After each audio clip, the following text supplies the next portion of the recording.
Hi, I'm Tony Buffin with Human Cloud, and we're live here at SIA's CollaborationX conference in Dallas, Texas. And I'm sitting with Brian Hoffmeyer, who we've known each other for a little while. Yeah, a few years. With Beeline. And I'm really excited to have you on this podcast and talk about how things are going. Brian, tell us about your role and a little bit about Beeline. Awesome. Yeah, and thank you for having me. I'm excited about it as well.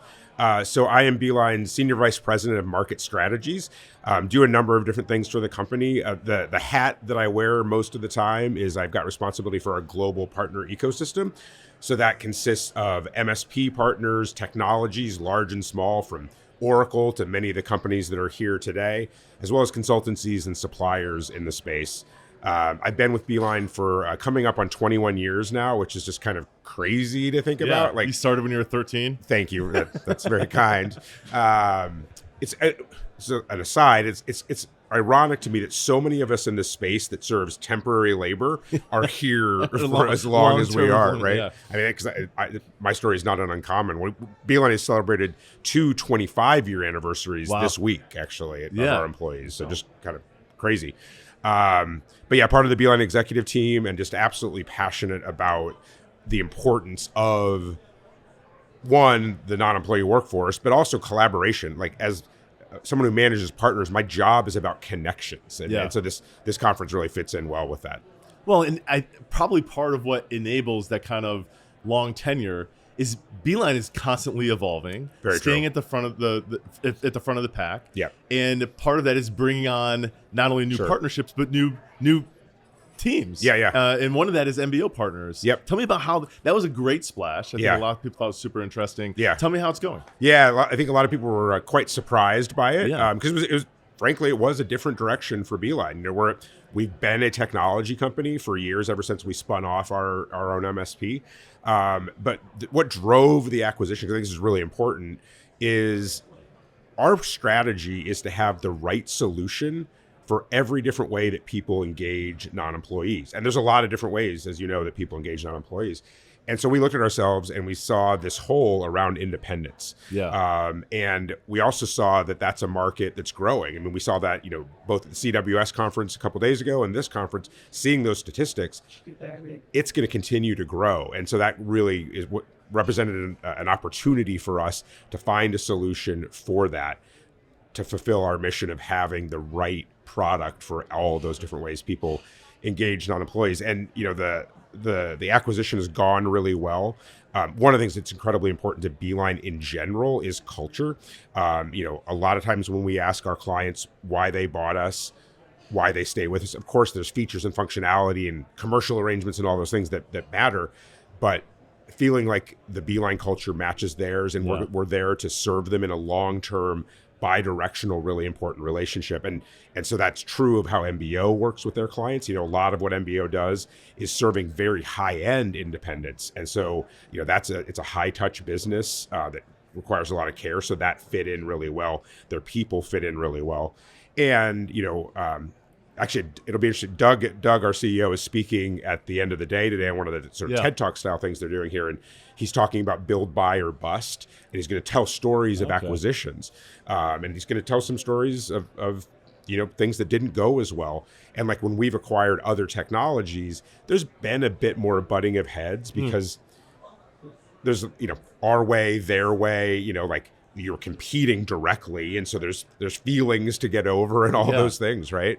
And with MBO, there's just not that. It very nicely tucks in to our offering to our clients, and clients have been incredibly excited about it, as have the partners that we work with. I manage a ton of just absolutely strategic MSP partner relationships, and they're looking for solutions. And the great thing about MBO is we've got some things that are unique about what they do. Yeah, I think to me it was super exciting for this space. I love this flexible workspace. Yep. Because it was a validation of that recognition. This is a growing area where people are going to work more and more independently.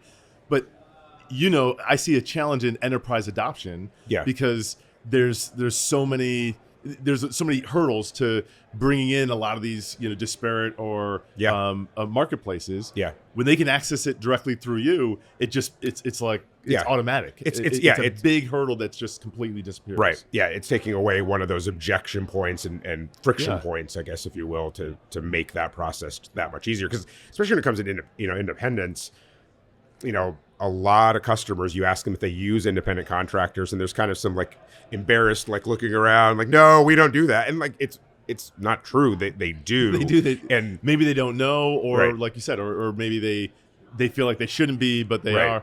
Yeah. They're by doing that, by like sort of, pushing it under the rug, they're exposing themselves to significant risk. And, that's what we can help them really achieve. And, like, the company that won the Shark Tank here, it was all about fraud and things like that, and that ties in, and compliance risk is so incredibly important. Whether it's is the person fraudulent, but also have you classified them correctly? Because if you don't, absolutely, major issues. Well, and that's another reason why it's a big hurdle for enterprise, because all you have to do is see a couple of headlines around lawsuits or settlements and fees. And people are like, I don't want any of that noise, so I'm just going to stay completely away from that. And that's also the wrong answer. No, exactly. So pretending it doesn't exist is not a strategy. Ignoring it, because you eliminate your ability to be agile, flexible, and tap into the best talent that's out there. I like to talk about accessing talent, or talent access versus acquisition, because there's so much talent out there. And what's important is being able to utilize that talent, however and wherever they are. Agreed. And that's a lot of what you guys enable. Yeah, I think the kind of the most interesting high level question is, how should work get done, right? And that's not a simple question to answer. And, it's hard to answer at the sort of top level of an organization, because different companies have different approaches about how much they want to outsource of their core strengths, what is their model. But then you get the constant dynamic of talent controlling things. And, like we talk a lot about the war for talent, and like it's, the joke is it's over and talent won in a lot of cases, which I think is a good thing. But certain parts, certain demographics, certain skill sets, they don't want to work as a full-time employee, and so it's your only option. So making that decision first holistically, and then if you're a hiring manager running a project or whatever it is, like, what's the best way to get that done? Do you find people on your bench that are already your employees? Do you use contingent workers? Do you create a statement of work? Do you use independents? Do you use some combination of all of those things? And if we can help people answer that question, we're doing good. Well, another big question, it's been all around this conference, and I'm sure it comes up for you every day, is around AI. Of course. How are you leveraging AI, deploying AI for your clients, and helping them adopt, the technology to deliver on all the promises of productivity for the organization? Well, I'm pretty glad we got through a few minutes of this podcast before we mentioned AI. So I think we should congratulate ourselves for that. But of course, we're doing a number of things with AI.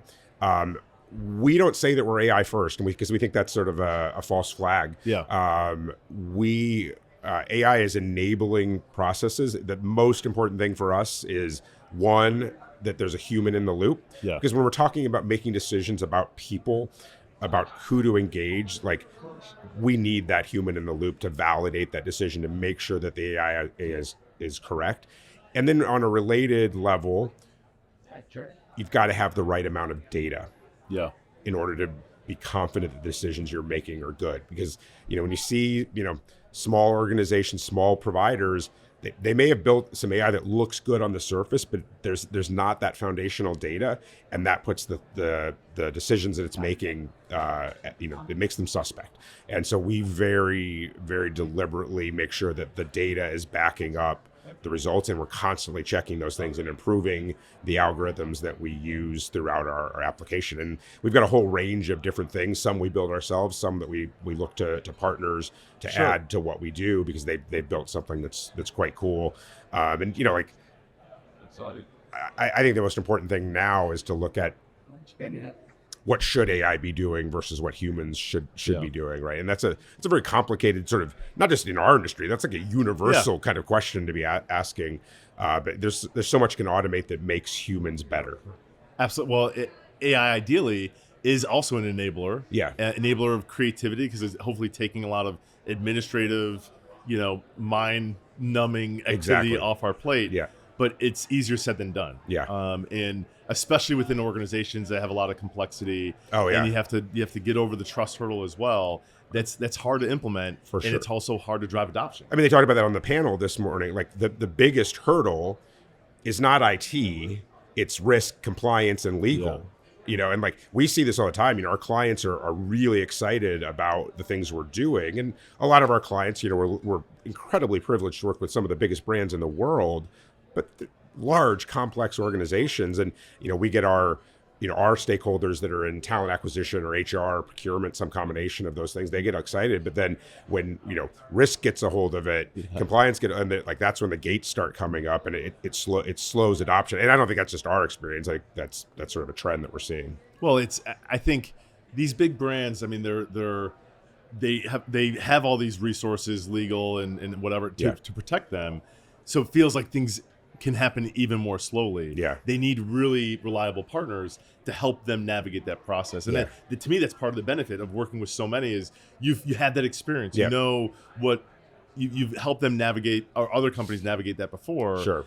And you kind of know where the landmines are. Yeah. Yeah. We've been dealing with things like data security and that kind of, so that that's relevant experience to helping navigate that for sure. Yeah. Yeah. So we've talked about the conference. You talked about the panel. Yeah. I've been in here for 2 days, so I'm missing. Locked what away. Are some of the trends outside of AI that have been really interesting to you? Kind of opened up your mind to what's going on in the industry. Yeah, I think a couple.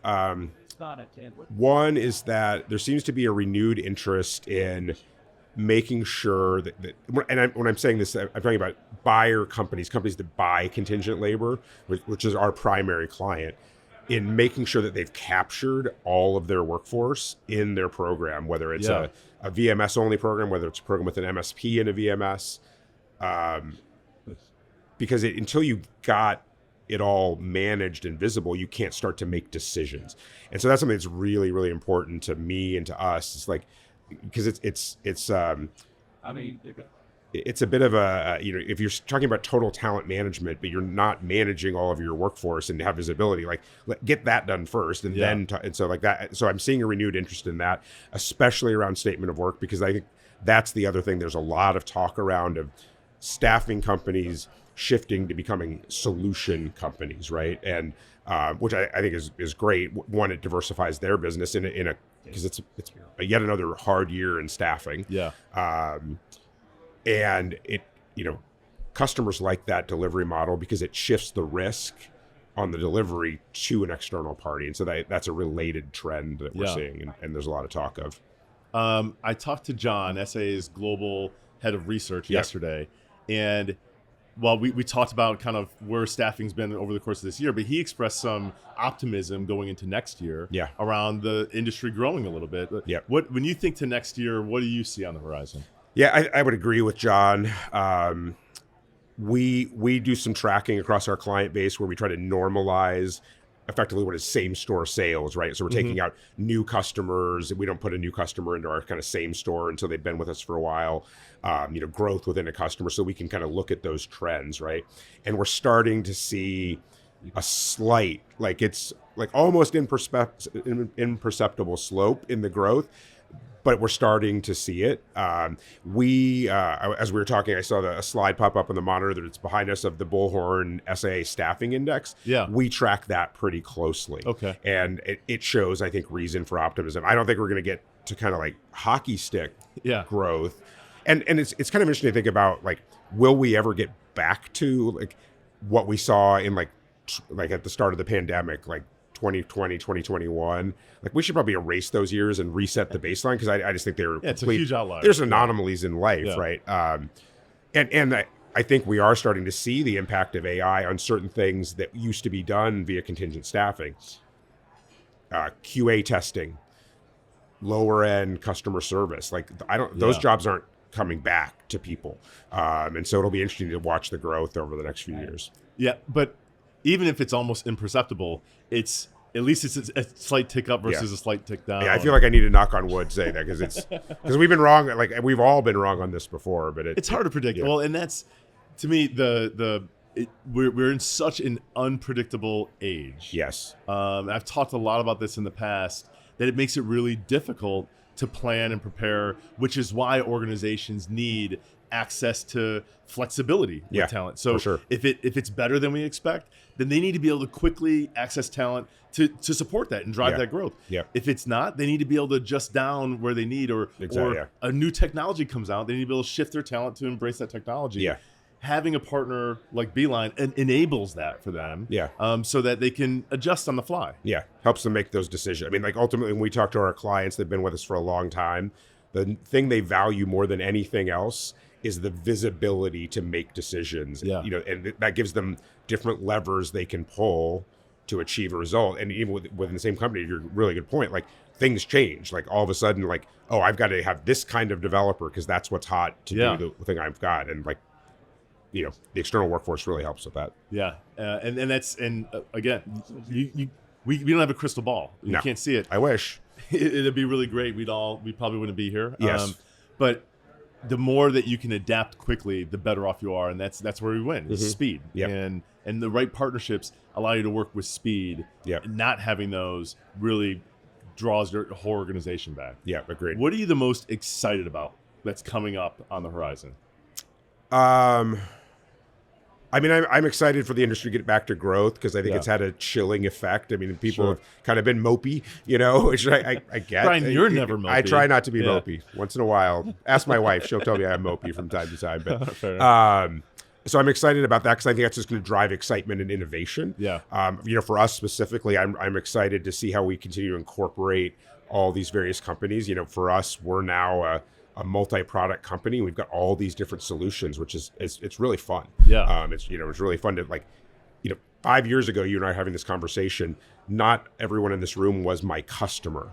Now everybody here is my customer. I've got a product that can hopefully be helpful to them, and that's a lot of fun. And well, it's got to be exciting because that's a ton of opportunity. I can imagine it could also be a little bit overwhelming. It can be. But there's a reason why, you've been talking all day, every day, because you have so many people that you can work with. Exactly. People that want to learn more, where do they go? I mean, certainly beeline.com. You can go and learn about everything.